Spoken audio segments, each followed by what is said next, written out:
প্রধান নির্বাচন commissioner AMM Nasir Uddin বলেছেন, সুষ্ঠু ও নিরপেক্ষ নির্বাচনের স্বার্থে যে কোনো চ্যালেঞ্জ মোকাবেলা করার সাহস ও অভিজ্ঞতা কমিশনের রয়েছে। ত্রয়োদশ জাতীয় সংসদ নির্বাচন 2026 ও গণভোট পর্যবেক্ষণ নিয়ে চূড়ান্ত প্রতিবেদন প্রকাশ উপলক্ষে আজ রাজধানীর একটি হোটেলে Asian network for free elections ANFREL আয়োজিত সংবাদ সম্মেলনে তিনি একথা বলেন।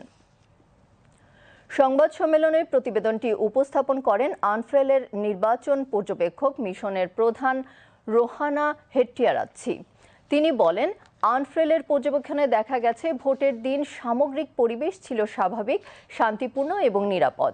এই সময় নির্বাচন কমিশন সচিবালয়ের সিনিয়র সচিব আক্তার আহমেদ, আইইওএম এর নির্বাহী পরিচালক ব্রিজা রোসেলস ও নির্বাচন বিশ্লেষক কার্লো আফ্রিকা উপস্থিত ছিলেন।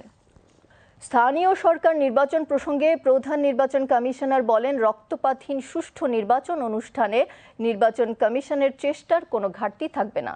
তবে এক্ষেত্রে রাজনৈতিক দল সহ সকলের সহযোগিতা প্রয়োজন। এই রক্তপাতহীন একটা লোকাল গভর্নমেন্ট ইলেকশন আমরা দিতে চাই, সুন্দরভাবে একটা ইলেকশনটা কন্ডাক্ট করতে চাই।